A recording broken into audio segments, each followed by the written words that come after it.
Assalamualaikum warahmatullahi wabarakatuh. Salam Pramuka. Berjumpa lagi dengan saya, itu adalah Kak Badri di channel saya, itu Badri Channel. Ya, pada video kali ini saya akan bahas kembali tentang pembina pramuka.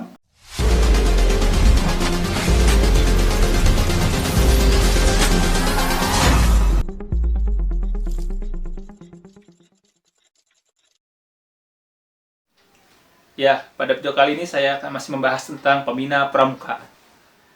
Jadi, menjadi seorang pembina pramuka itu juga bukan hanya kita harus menyelesaikan syarat-syarat tertentu yang saya sudah jelaskan di video saya sebelumnya, baik itu harus selesai dari 4 golongan, baik itu ada siaga, penggalang, penegak, dan pandega. Lalu setelah itu udah masuk usia 26 tahun ke atas, dan juga setelah mengikuti KMD, ya, dan juga mendapatkan ijazah KMD, lalu setelah itu ikut KML. Nah, setelah itu juga masih ada banyak bahasanya adalah syarat ataupun kewajiban yang harus dilakukan oleh seorang pembina pramuka. Bukan hanya mengikuti kursus saja, baik itu sudah ikut KMD, udah ikut kursus KML, tapi di situ juga bukan sekedar mengukur kewajiban saja. Bukan hanya pembina pramuka harus memiliki keterampilan atau apa, tapi yang jelas dia itu harus memiliki, pertama adalah niat. Niat ini adalah bahwasanya dia ingin belajar, ingin tahu, pengen mengembangkan tentang gerakan pramuka, khususnya dari pangkalan yang dia bina. Nah, dan juga dalam mendapatkan ijazah ini juga kita juga harus tahu juga, yaitu adalah banyak sekali persyaratan yang harus ditempuh juga dalam mendapatkan ijazah, baik itu ijazah KMD ataupun KML. Baik harus menyelesaikan rencana-rencana tindak lanjut juga gitu dalam setelah kita ikut kursus pramuka tingkat dasar atau KMD, itu setelah itu kita dikasih tugas untuk menyelesaikan suatu tugas itu supaya kita nanti untuk melaporkannya di pihak penyelenggara KMD, baik itu Kuarcap ataupun Kuarda yang menyelenggarakannya.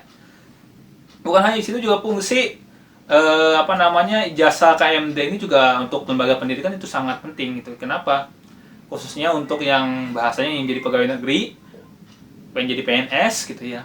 Nah, harus yang bahasa jurusan pendidikan apalagi itu harus ikuti KMD, karena memang salah satu syarat juga ataupun penambahan ataupun ya untuk sebagai syarat saja gitu, sebagai untuk menambah sebagai pegawai negeri gitu ya, atau PNS. Jadi bukan hanya itu saja. Dan juga, nah di sini juga saya dapat sedikit komentar bahwasanya ya, Kak, apakah boleh seorang pembina pramuka itu memakai baret? Oke, saya akan jawab. Dalam aturan 174, ya, 174 silakan aja PP-nya, PP 174, bahwasanya bolehkah pembina memakai baret? Nah, dalam pertanyaan ini adalah, bolehkah pembina itu memakai baret? Nah, saya akan jawab. Silakan cek saja di aturan 174 tentang PP atribut gerakan pramuka. Di situ akan kita cari tentang pembina. Cari pembina di situ ya. Cek di situ seorang pembina itu bolehkah memakai baret. Nah, di situ ada di PP 174 bahwasanya pembina boleh memakai baret tergantung bagaimana kegiatannya dan kondisinya. Yang dimana kalau kondisinya bahasanya dia di dalam ruangan, dia itu memakai sesuai atributnya, yaitu adalah pakai seragam pramuka, lalu juga memakai peci. Nah, lalu gunakan ya mungkin ada jabatan apa, ada jabatan sesuai dengan jabatan yang dia dapatkan. Atribut yang harus dia pakai baik itu di luar lapangan atau di dalam ruangan. Kalau di dalam ruangan itu seperti itulah gambarannya. Kalau di luar ruangan ataupun di lapangan, nah pembina itu boleh memakai baret, ya. Boleh memakai baret sesuai dengan PP 174, bahwasanya boleh. Kenapa? Karena dalam aturannya, dalam aturan PP 174 menjelaskan bahwasanya pembina boleh memakai baret itu tergantung bagaimana situasi dan kondisi, baik itu tergantung bagaimana kegiatannya. Contohnya saja, kenapa gitu? Kalau kita berkaca di aturannya, pramuka itu kan saya sudah jelaskan itu baretnya itu sama dengan tentara, yaitu adalah logonya di sebelah kiri, lipatannya sebelah kanan. ya. Bahwasanya di situ juga menjelaskan bahwasanya pramuka itu atau kepanduan ini adalah salah satu tenaga komponen cadangan jikalau tentara ataupun TNI kekurangan pasukan ataupun ya kekurangan personil pramuka bisa dilibatkan dalam kegiatan tersebut ataupun dalam untuk menambahan sebagai tentara cadangan atau tambahan di situ. Jadi bahwasanya ya, jadi aturan sudah jelas bahwasanya ya pembina itu boleh memakai atribut atau baik itu atribut pramuka atau pakai baret. Karena emang kita sudah jelas kayak miripnya kayak tentara ataupun pihak polisi. Karena komponen dalam satu negara itu ada 3 yang saya ketahui. Itulah tentara, itu untuk tentara, polisi, dan pramuka. Untuk tentara, itu adalah emang untuk pertahanan negara. Polisi itu di dalam negara. Sedangkan kalau gerakan pramuka, yaitu adalah untuk kaum muda.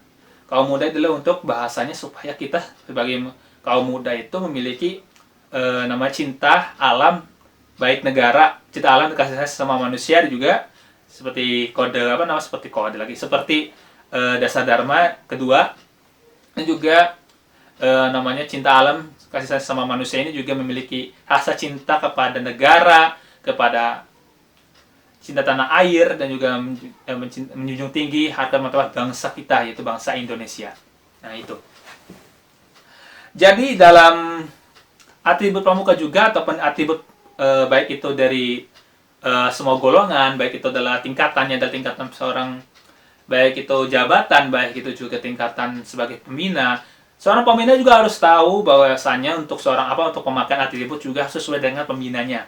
Kalau pembinanya adalah pembina satuan penegak, pakai penegak. Kalau mereka itu menggunakan satuan pandega, pakai pandega. Kalau dia itu memang dari satuan siaga, pakai jabatan siaga ataupun pakai sesuai dengan aturan yang disiaga. Tapi bukan berarti bahasanya pembina ini memakai atribut siaga atau memakai atribut sesuai dengan golongan, tidak. Pembina itu memiliki atribut sendiri, memiliki seragam sendiri. Tapi tidak keluar dari aturan. Yang dimana aturannya masih sama, yaitu adalah memakai coklat tua dan coklat muda. Karena emang atribut pramuka itu memang coklat muda dan coklat tua. Cuma yang membedakan adalah jabatan dan juga pemasangan dan juga tingkatannya saja. Saya sudah jelaskan tingkatan yang kalau jadi pramuka siaga itu adalah menggunakan warna hijau, berarti semuanya dari atributnya adalah bukan berarti dari itu pakai seragam pramuka coklat muda dan coklat tua, dan juga menggunakan serba hijau, baik tali kurnya, baik itu adalah TKU-nya. TKU di sini biasanya adalah mula bantu tata. Nah, dan juga sama dengan di penggalang juga, sesuai dengan juga merah gitu kan warnanya. Terus juga ke penegak warnanya kuning. Dan juga kalau yang udah pandega menggunakan itu warna coklat gitu. Kalau di atribut pembina pramuka sudah jelas, di situ juga ada aturannya juga, menggunakan tank topnya adalah yang bahasanya itu emas tuh, yang sudah berbentuk namanya tuas kelapa, itu yang emas tuh ya, yang sering dipakai di pecinya itu ya. Sama bisa dipasang di baret juga. Kan sesuai dengan ini juga boleh, karena emang pembina itu boleh memakai baret.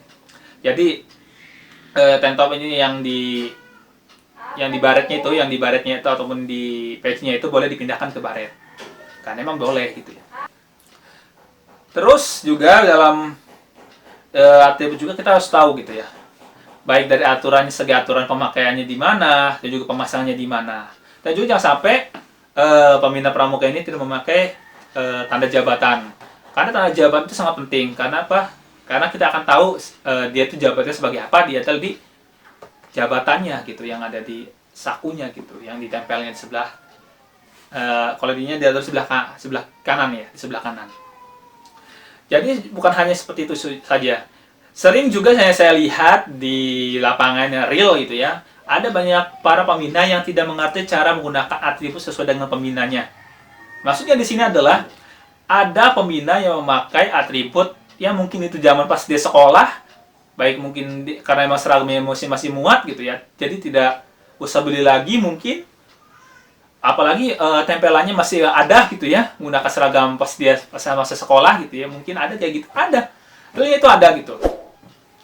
Ada juga yang memakai ya bahasa gini, seragam pembina itu kan apa bahasa seragam pramuka itu kan sudah tidak kalau untuk khususnya untuk yang putri itu tidak menggunakan pita lagi ya, yang di samping ya apa sampingnya itu tidak boleh menggunakan pita lagi, sudah diaturkan, sudah tidak bisa menggunakan pita lagi. Tapi masih ada juga yang memakai ya aturan masih menggunakan seragam seperti itu, yang mesti di sebelah kanan sebelah kiri itu ada pita gitu, ada kayak gitu. Terus juga untuk pemasangan atribut juga kadang juga kalau yang dia itu memang satuan pembina satuan penggalang ataupun ya siaga, dia juga masih menggunakan atribut yang sesuai yang mirip dengan ya bukan mirip ya, sama dengan peserta didiknya juga. Terkadang saya lihat ada yang masih menggunakan THK, ada yang masih menggunakan rambu rakitera. Mungkin bukan hanya itu ya, bukan berarti saya untuk seragam saya tidak menyalahkan seragamnya karena memang masih sesuai dengan aturan itulah ya, hijau lagi, coklat tua dan coklat muda. Cuma adalah atribut atau penempelan ataupun menaruh satu ijazahnya itu yang harus kita cermati bersama-sama gitu. Yang harus ditaruh sebagai pembina itu di mana, yang tidak boleh ditaruh pembina itu bagaimana gitu. Itu yang harus dicermati dan juga kita harus ketahui. Nah, kalau yang saya lihat di lapangan sih emang jelas bahwasanya ya mungkin karena memang mungkin anggaran dana atau apa sesuai dengan ininya nggak tahu ya gitu ya. Ada seperti itu memakainya gitu. Saya juga ada juga yang menggunakan ya kalau di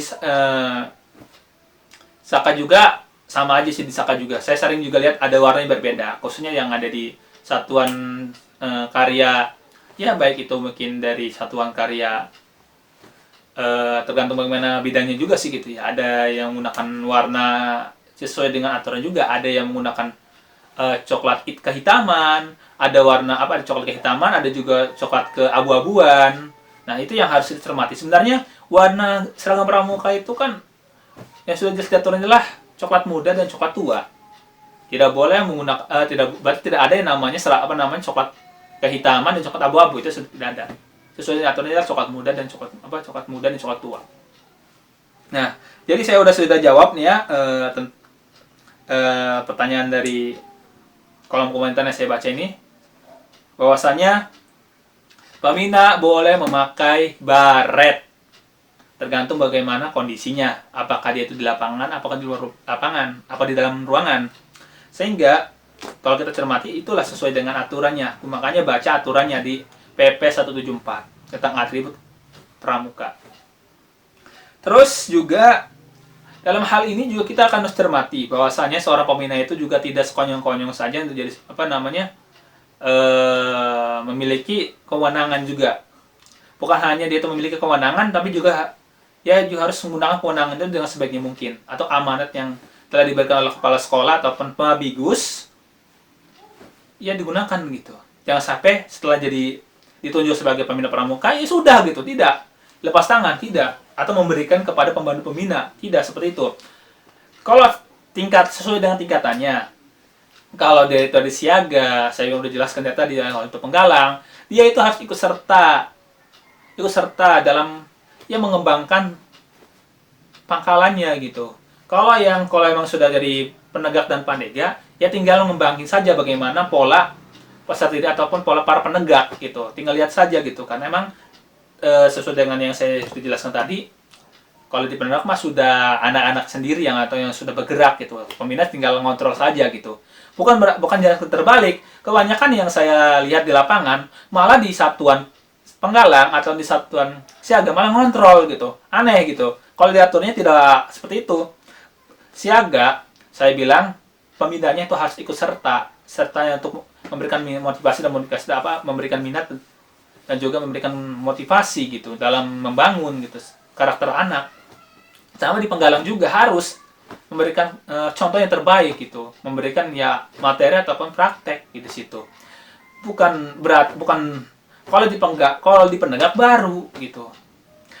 Tinggal ngontrol saja ataupun memberikan arahan saja gitu. Karena emang kalau di penegak itu emang sudah difokuskan adalah pesertanya ataupun para penegaknya yang harus berkembang atau mengembangkan ambalan gitu. Bukan pembina lagi. Kalau pembina sebagai soposio sama namanya pengadaan gitu. Bahasanya di sini adalah sebagai fasilitator gitu. Ya, seperti itu. Jangan sampai terbalik. Malah yang saya ya bahasa maaf aja gitu ya, yang pangkalan yang saya ataupun bukan hanya pangkalan yang saya pernah bina ataupun saya pernah lihat gitu ya.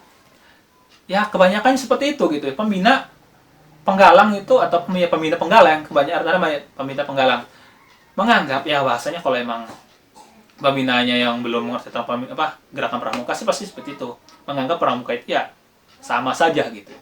Tapi tidak melihat jenjangnya juga gitu. Nah, saya lihat di sini, kita cermati sama-sama bahwasanya ya saya pernah jelaskan di video saya sebelumnya bahwasanya pembina pramuka itu pasti itu guru. Tapi belum tentu guru itu pembina pramuka. Nah, itu bahwasanya seperti itu. Dan juga jadi pengambilan sebagai pembina pramuka itu bukan hanya seorang guru saja. Bisa keluar dari guru kalau sesuai dengan bidangnya. Kalau dari sekolah tersebut meminta seseorang ataupun yang ngerti tentang ya bahasanya eskul pramuka, kenapa tidak gitu ya. Sebagai dan juga perbedaan antara pelatih dan pembina. Hati-hati. Kebanyakan pelatih dan pembina itu sering disamakan. Atau bahasanya pembina dan pelatih itu tinggian pembina katanya. Nah, saya akan jawab. Pembina dan pelatih tinggian manakah gitu ya? Tingkatannya yang paling tinggi. Tingkatan yang paling tertinggi adalah pelatih, bukan pembina. Kalau pembina adalah orang yang mengembangkan ataupun orang yang memberikan arahan serta memberikan juga motivasi dan juga memberikan bantuan dorongan serta fasilitator dalam gugus depan. Kalau pelatih ya adalah orang yang melatih pembina. Hati-hati, jangan sampai salah memahami. Nah, kalau kita ikut kursus, makanya ikut kursus pramuka tingkat dasar. Nah, yang melatih pembina adalah pelatih, bukan yang pelatih yang dilatih pembina, tidak. Karena di aturannya adalah kursus pramuka tingkat dasar, ada kursus pramuka tingkat lanjutan, ada kursus pelatih tingkat dasar dan juga kursus pelatih tingkat lanjutan. Nah, hati-hati. Yang tinggi jabatan atau bahasanya adalah antara pembina dan pelatih itu adalah lebih tinggi adalah pelatih, bukan pembina. Pembina yang dilatih oleh pelatih, sedangkan kalau pelatih yaitu yang yang melatih pembina. Nah, itu yang sebenarnya. Ya, jangan sampai menganggap kecuali gini, kalau di pangkalan bahwasanya itu bukannya pelatih tapi instruktur. Nah, kalau instruktur itu baru bahasa instruktur itu di bawah pembina. Kalau pelatih itu di atas pembina. Nah, untuk kakak sekalian ataupun adik-adik ataupun orang yang sedang menuntut video ini harus cermati bahwasanya terkadang kata-kata yang bahasanya sepele ini yang sering kita salah pahami. Contohnya kemabigus, pasti kepala sekolah. Malahan bisa disebut bilang jajarannya. Terus pembina pramuka itu terlihat dengan pelatih itu lebih tinggi pembina. Sedangkan yang kalau kita lihat dari aturannya adalah pelatih itu lebih tinggi daripada pembina. Nah, kalau instruktur, baru di bawah pembina. Kalau pembina itu masih ada lagi, itu adalah pelatih. Jadi seperti itu, jangan sampai salah memahami.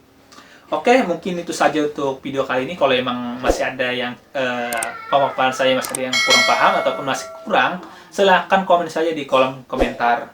Kalau suka dengan video kali ini ataupun suka dengan channel saya, silahkan like, komen, dan juga subscribe di channel saya, itulah Embody Channel.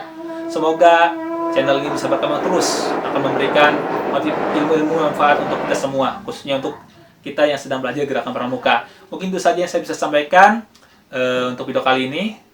Kalau yang baru mengunjungi channel saya, silahkan cek channel saya ataupun cek video-video saya yang sebelumnya kalau memang pengen tahu tentang gerakan pramuka.